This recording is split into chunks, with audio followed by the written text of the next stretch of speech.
یہ بہت بڑا احسان ہے کہ اس نے تمہیں جناب محمد رسول اللہ صلی اللہ علیہ وسلم جیسا رسول دیا. اس بات کا فیہم رسولہ کہ اس نے تمہارے درمیان ایک رسول بھیجا, یعنی جب اس نے محمد رسول اللہ کو بھیجا تو احسان جتایا. کتنا بڑا احسان اللہ نے مومنوں پر احسان کیا کہ اس نے محمد رسول اللہ صلی اللہ علیہ وسلم کو بھیجا. یہ نبی اس دنیا میں بعد میں آیا, اس سے پہلے جتنے بھی نبی اس دنیا میں آئے, محمد رسول اللہ سے پہلے جتنے بھی پیغمبر اس دنیا میں آئے, میرے پیارے ساتھیوں, اللہ نے سارے نبیوں سے عہد لے لیا,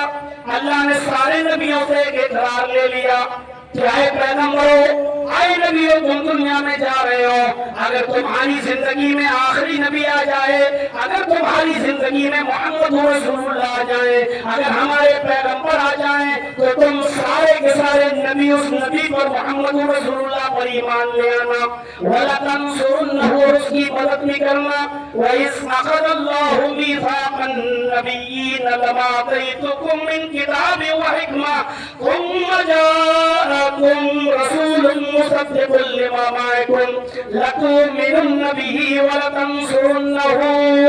جتنے بھی نبی اس دنیا میں آئے, اللہ نے سب سے کہا جاؤ میرا پیغام لوگوں تک پہنچاؤ, لیکن اگر تمہاری زندگی میں میرا رسول آ جائے, یعنی محمد آخری نبی آ جائے, تو پھر تمہاری ذمہ داری کیا ہوگی؟ تمہیں بھی اس نبی پر ایمان لانا ہوگا. وَلَتَنصُرُنَّهُ, اور تمہیں اس کی مدد بھی کرنا ہوگی, مدد بھی کرنا ہوگی. اس لیے دنیا میں جتنے بھی نبی آئے, سارے نبیوں نے آخری نبی محمد رسول اللہ صلی اللہ علیہ وسلم کے بارے میں بھوشوانی کی. سارے نبیوں کے نے محمد رسول اللہ صلی اللہ علیہ وسلم کے بارے میں بتایا. میرے بھائیوں, ہمارے ہندو بھائیوں کی کے اندر تو دو کتابیں بڑی اہم اہمیت رکھتی ہیں جو ویدوں کا خلاصہ ہے. ویسے تو 18 پران ہیں, 18 پران, لیکن ان میں 3 پران بڑی اہمیت رکھتے ہیں, مہتوپورن ہیں. ایک بھاگوت پران, ایک کلکی پران, ایک بھوشیہ پران. بھاگوت پران کے اسکند 12 ادھیائے 2 کا منتر نمبر 16 جب آپ پڑھیں گے تو اس میں آپ دیکھیں گے کہ محمد رسول اللہ کے بارے میں کیا کہا جا رہا ہے. کہا گیا بالکل صاف طور پر,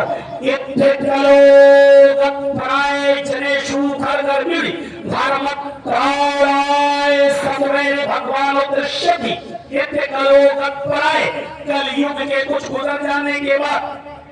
ست یگ ختم, تریتا یگ چلا گیا, دوپہر یگ بھی ختم, یہ کل یگ چل رہا ہے. کل یگ کے کچھ گزر جانے کے بعد, کچھ بیت جانے کے بعد, جنیشو گھرگھر, جب ساری جنتا گدھوں کی طرح اور جانوروں کی طرح ہو جائے گی. اتنی بڑی بھوشیوانی, جب ساری جنتا گدھوں اور جانوروں کی طرح ہو جائے گی, بھگوان اترشتی, تب بھگوان اوتار بھیجے گا, تب انتم رشی اس دھرتی پر آئے گا. یہ سب سے بڑی بات ہے. آپ کی دھرتی پر ذرا نظر ڈالو, ساری جنتا بالکل جانور ہو چکی تھی, جانور.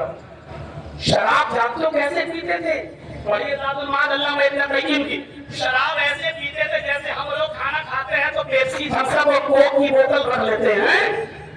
اور آپ سب تو ممبئی میں کام کرتے ہیں, آپ لوگوں سے زیادہ کون جانتا ہوگا. آپ نے تو بڑے بڑے مولویوں کی عادتیں خراب کرتی ہیں کوک کو تھمس اپ پلا پلا کر. میرے بھائیوں سنیے گا, جب ہم کھانا کھاتے ہیں تو پانی نہیں, کوک پیتے ہیں, پیپسی پیتے ہیں, تھمس اپ پیتے ہیں. ایسے ہی عرب کے اندر جب لوگ شراب پیتے تھے تو جب کھانا کھاتے تھے تو شراب کی بوتل اپنے پاس رکھتے تھے. یہ حالات تھے عرب کے اندر. ان کے گھر جب کوئی بچہ پیدا ہوتا تھا, پڑھیے سیرت النبی شبلی کی, علامہ شبلی کی سیرت النبی, جب ان کے گھر میں کوئی بچہ پیدا ہوتا تھا تو وہ اس بچے کے حلق میں سب سے پہلے شراب کی بوندیں ڈالتے تھے, منہ کھول کے رکھا, اور فخر کرتے تھے کہ میرے گھر میں جب بچہ پیدا ہوا اس کو ہم نے شراب کی قطرے, شراب کے ڈراپس اس کو پلائے. یہ عرب کے حالات تھے. جوا اتنا کھیلا جاتا تھا کہ رقم ہار گئے تو مکان لگا دیا, مکان جوئے میں ہار گئے, تب بھی ہار نہیں مانتے تھے. رکو ابھی بھی ہمارے پاس لگانے کو کچھ ہے, بیوی لگا دی. اور جب بیوی بھی جوئے میں ہار گئے تو کہتے تھے ابھی کیسے ہار گیا, ابھی میرے پاس جوان بیٹی بھی موجود ہے، پڑھیے سعد المعاذ علامہ ابن القیم کی، میرے بھائیوں وہ اپنی جوان بیٹی کو بھی جوئے میں لگا دیا کر۔ شادی کیسے ہوتی تھی؟ پڑھیے بخاری کتاب النکاح،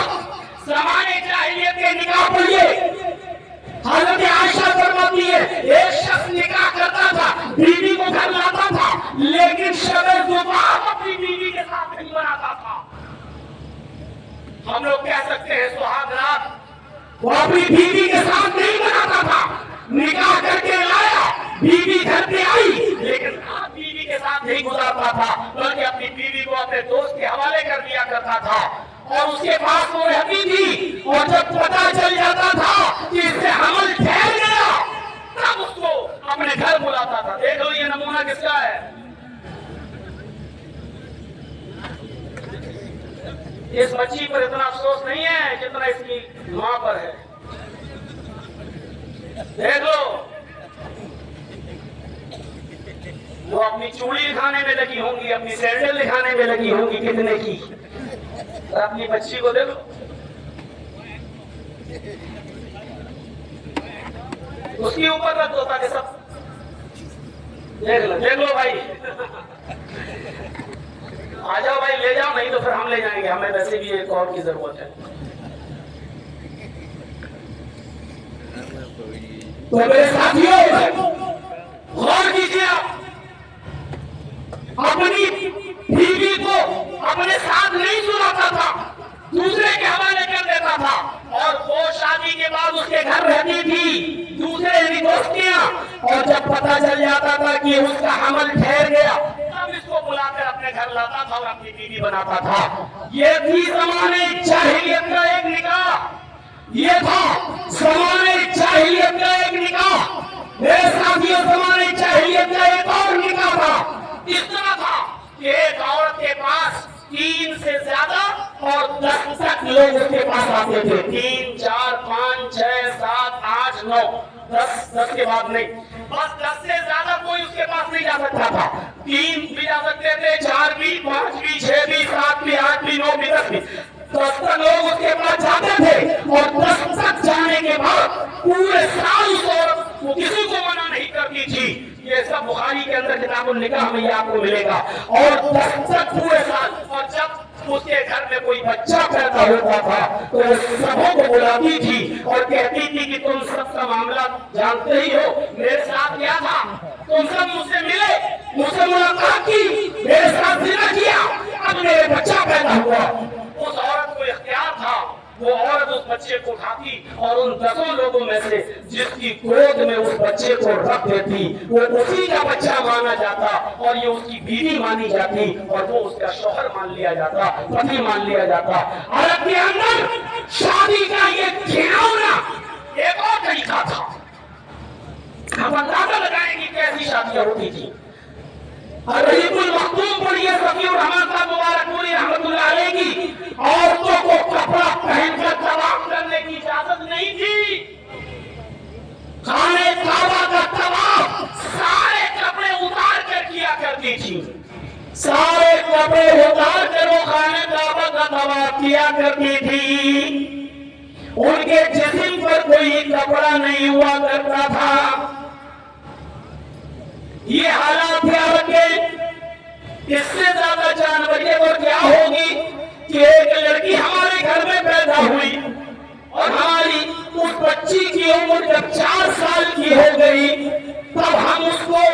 میلہ دکھانے کے بہانے جنگل میں لے جاتے، بیٹی چلو میلے میں چلتے ہیں، اور ماں اس کی جانتی ہے کہ میری بیٹی کسی میلے میں نہیں جا رہی ہے، یہ ایسی جگہ جا رہی ہے جہاں سے یہ واپس نہیں آئے گی۔ باپ انگلی پکڑتا، 4 سال تک اپنی بیٹی کو پالتا، پوستا، بڑا کرتا، اور اس کے بعد اس کو لے جاتا، اور ایک گڑھا جو پہلے سے کھودے رکھتا اس گڑھے کے اندر کہتا بیٹی جھانک کر دیکھو تمہاری امی نظر آئیں گی، اور جب جھانکتی تو پیچھے سے یہ ظالم باپ دھکا دیتا، وہ اس گڈھے میں گر جاتی، اس کے بعد اوپر سے مٹی پاٹنا شروع کر دیتا، اور وہ ظالم باپ اس کو زندہ زمین میں گڑھا کھود کر تک اس کے انتظار کرتا، جب وہ مر جاتی تو اپنے شہر، اپنی بستی میں، اپنے محلے میں آتا، شراب کا دور چلتا ہوئے جشن مناتا، خوشی اس بات کی ہوتی کہ آج میں اپنی بیٹی کو دفن کرایا۔ جیسے مچھلیاں اپنے بچوں کو کھا جاتی ہیں، ایسے ہی عرب کے اندر لوگ اپنی بیٹیوں کو زندہ دفن کر لیا کرتے تھے۔ آج حالات ایسے ہیں کہ 4 بیٹی 5 بیٹی 6 بیٹی، اب بیٹی پسند نہیں ہے، ماں اپنے الٹرا ساؤنڈ کا چیک کرانے کے بعد اس کو گربھپات کے ذریعے گرا دیتی ہے اور مار دیتی ہے اور ختم کر دیتی ہے۔ جو بچے اپنے ماں کے پیٹ میں مارے جاتے ہیں، جو بچے اپنے ماں کے پیٹ میں قتل کر لیے جاتے ہیں، میری ماں، میری بہنوں کو تمہارے کانوں میں میری آواز جا رہی ہے، اور رات کے 3:18 پر اگر تم جاگ رہی ہو اور تم ہوش و حواس میں ہو، اگر یہ جرم تم سے ہوا ہے تو توبہ کرو، کیونکہ جو بچے اپنی رحم مادر میں اپنی ماں کے پیٹ میں قتل کر لیے گئے، قیامت کے دن وہ بچے اس حال میں آئیں گے، جا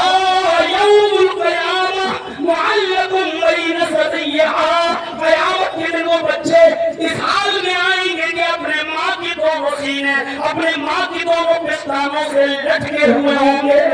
یقول یا رب ھذہ امی قتلتنی، اور یاد اللہ تعالیٰ سے فریاد کر رہے ہوں گے، اے اللہ یہ میری ماں ہے جس نے دنیا میں مجھے قتل کر دیا تھا، اللہ یہ میری ماں ہے جس نے دنیا میں مجھے مار ڈالا تھا، اللہ یہ میری ماں ہے جس نے دنیا میں مجھے قتل کر دیا تھا۔ صرف اس لیے کہ جہیز نہیں ہمارے پاس دینے کو، ہم کیا دیں گے؟ کمیٹی بن جاتی ہے، جلسہ ہو جاتا ہے۔ آپ اس بات کی کمیٹی کیوں نہیں بناتے کہ ہم غریب لڑکے اور غریب لڑکیوں کی شادی میں نہ جہیز کے کروائیں؟ اس کے لیے سماج کو بھارنے کیوں نہیں ہوتا؟ اس کے لیے سماج میں جاگرکتا کیوں نہیں آتی؟ یاد رکھیے، جہیز کی وجہ سے پہلے اس زمانے میں لوگ دفن کر دیا کرتے تھے، اب شکل یہ ہے کہ پیدا ہونے سے پہلے لڑکیوں کو مارا جا رہا ہے، پیدا ہونے سے پہلے لڑکیوں کو قتل کر دیا جا رہا ہے۔ ارے اس زمانے میں پیدا ہونے کے بعد 4 سال تک تو باپ پالتا تھا، اس کے بعد دفن کرتا تھا، اور آج تو یہ حالت ہے کہ جہیز نہ ہونے کی وجہ سے ہم پیٹ ہی میں اپنی بچی کو مار ڈالتے ہیں۔ میر تقی میر کا واقعہ تو آپ نے سنا ہی ہوگا، جو اپنی بیٹی کی شاندار شادی کرنا چاہتا تھا، باپ تھا، سوچتا تھا کہ میری بیٹی کو بسر روزگار بیٹا ملے، اور پھر کامیاب بھی ہوا،